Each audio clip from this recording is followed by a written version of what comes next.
Hello and welcome to the Ruslan Belov channel. Before we begin, I kindly ask you to subscribe. Your subscription helps the channel grow. Thank you to everyone who has already subscribed. So what's going on overall? Well, Putin spoke with Trump and declared that he has no intention of giving up on his goals. They will be achieved. In other words, there will be no ceasefire as Trump might wish. So the fighting continues, and we'll keep analyzing the situation on the front. Let's move on to the map. All right, friends, today we've got several very good news items from the front. Over the past 24 hours, our army has taken control of more than 25 square kilometers. And if we look at the American cartographers' maps, it's even over 40 square kilometers. But to be fair, part of this newly marked territory is them catching up on earlier gains. For example, here in Sumy region, as you can see, they've marked Novonikolayevka and the surrounding areas in red, indicating that this territory came under full Russian control in the past day. And mind you, that's quite a lot. 16.5 square kilometers. But here's the nuance. We didn't capture this land in the last 24 hours. We actually secured it back in June. That's why I say they're settling old scores. The reason they hadn't marked it red before is because there were no objective visual confirmations from Novonikolayevka, so they left it grey.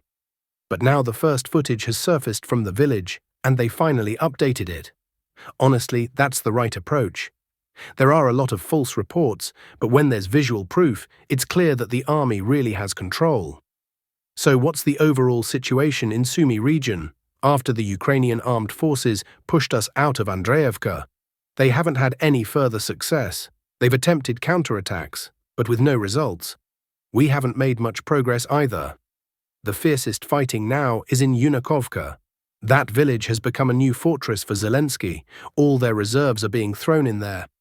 Despite the forces they're deploying and the reinforcements being sent, they've still failed to dislodge us from Yunakovka. Not even move us back slightly, despite many attempts. As for the rest of the front line in this area, it's more or less stable. Now let's move to the Siversk direction. In fact, we've got a broad geographic scope today. Siversk, Chasiv Yar, the south of Donetsk region, and Zaporizhzhia region. As for the Siversk direction, the cartographers didn't fully mark everything, but I have information directly from guys on the ground. There's also footage from the area around Hrihorivka, or more accurately, between Hrihorivka and Verkhnyokamyanske. Our guys launched a large-scale assault using a column formation to storm Ukrainian positions.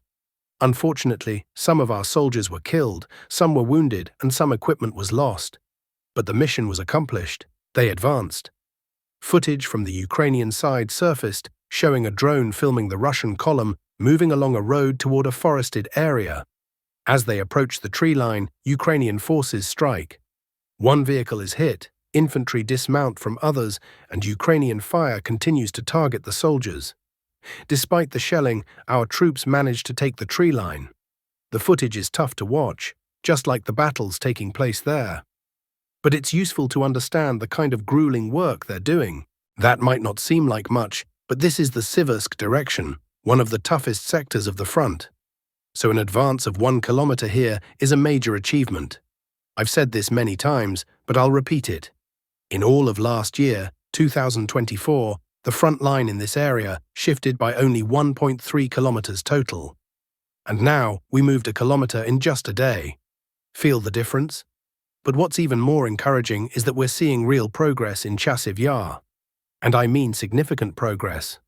Chasiv Yar is also one of the toughest sections of the front. For those who don't know or don't follow the war closely, we began assaulting Chasiv Yar in March 2024. And now it's July 2025. That means the battle for Chasiv Yar has been ongoing for 1 year and 4 months. So it looks like we are finally approaching the end of this battle. Take a look. Over the past 24 hours, the control zone in the southern part of the city has been expanded. The troops advanced by 1.6 kilometers, including through urban development and into the territory of Workshop Number 2 of the refractory plant. For those who don't know, Chasiv Yar has a heavily fortified area, the refractory plant. But the workshops of this plant are scattered across different parts of the city. The main, most fortified part in the center was taken by Russian forces a while ago. And now, one of those workshops located in the southern part of the city came under Russian control in the last 24 hours.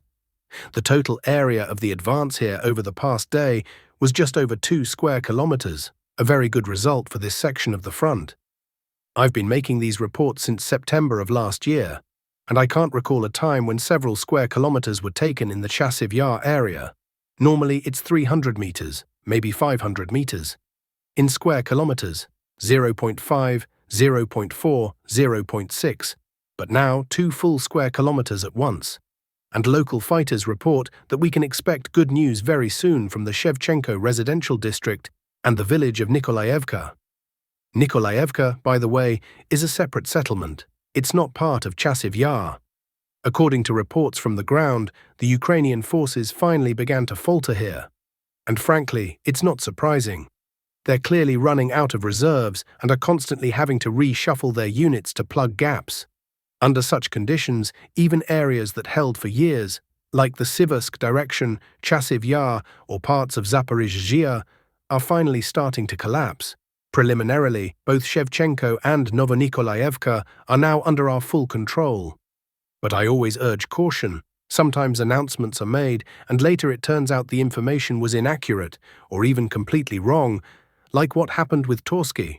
Remember, it was announced that the village was captured, but it turned out to still be held by the Ukrainian army. So let's wait for visual confirmation from Shevchenko and Novonikolaevka to be absolutely sure we've secured those areas. The guys say everything is stabilizing on our end, so we continue. Let's head to the area where the Ukrainian armed forces are traditionally losing ground. Can you guess where? Of course, in the south of Donetsk region. That's the one sector where they keep losing large swathes of territory. And now, take a look. A section 3 kilometers deep and nearly 8 kilometers wide came under our control. If you've been watching my previous updates, you were already aware of the issues the Ukrainian side is facing here. I told you last Thursday about how our fighters successfully launched an attack northward from Shevchenko toward Voskresenka. Even though the map still doesn't fully reflect it, Russian forces actually reached Voskresenka. But they weren't able to hold it, so they pulled back and are now holding their current positions. There are just over 3 kilometers between our positions and the village. In total, the area that came under our control measures 22.5 square kilometers. That's an excellent number. Sometimes the entire front doesn't gain that much in a day. But here we got that from a single sector. The Vostok group has been working wonders over the past couple of months. What else? Let's talk about Malinovka, a village in Zaporizhzhia region. Unfortunately, I'll have to end the front update on a less than positive note. But sometimes it's necessary. Those who follow my reports know that some have already claimed Malinovka is under control. Under control in quotation marks, because that's false information. No, the village is not under Russian control. Heavy fighting is still ongoing there. We control about half, maybe slightly more than half, of the village. That's why I say, don't always trust bloggers, analysts, or commentators. The most reliable way is to wait for visual confirmation. I'm giving you information directly from the guys on the ground. The reports that Malinovka has been taken are fake. Fierce fighting continues in the village. The Ukrainian forces have not retreated. They're resisting. Our fighters are struggling, but they're trying to finish the job and push the Ukrainians out. As soon as there's any news, I'll be sure to report it. That's all for now from the front. Let's move on to the political situation. A massive strike by the Russian aerospace forces has targeted military infrastructure in Kyiv, according to the Russian Ministry of Defense. The operation involved Kinzhal hypersonic missiles, long-range precision weapons, and long-range strike UAVs. Targets included facilities in Kyiv involved in the production of drones, FPV systems, and other military equipment, as well as a military airfield and an oil refinery. All targets were hit, and the objectives of the operation were fully achieved, the Ministry of Defense reported. The SBU Academy also went up in flames, along with the Giuliani Airport, which hosts a Patriot air defense system zone and military warehouses. Reports also confirmed the elimination of the entire command of the 110th Brigade of the Ukrainian Armed Forces. Former MP Maseychuk claims the entire brigade staff was killed. 2 Iskander missiles reportedly struck the joint command post. Zelensky earlier stated that he was awaiting the results of the investigation into this strike. Now we have a new record: 539 pieces of ammunition and 478 UAVs used in one strike. The previous record, as we predicted, only lasted a few days. There are also reports of the first use of FAB bombs with UMPK, Unified Gliding and Correction Module, near Kryvyi-Rih.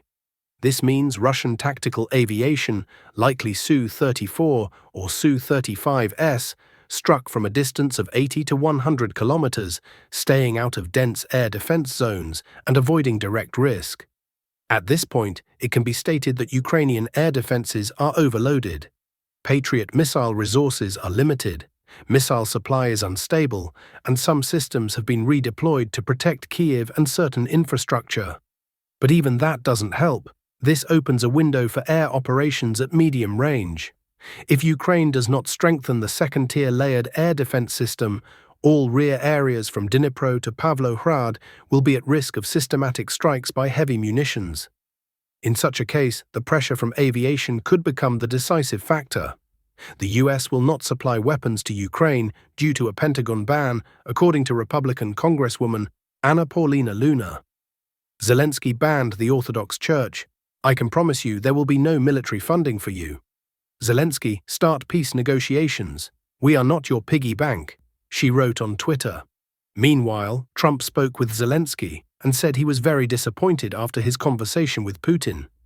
I feel like Putin is simply no longer present in the negotiation process. I don't see any willingness from him to stop or end this war, complained the US president. He also said earlier that there had been no progress on Ukraine after talking to the Russian president.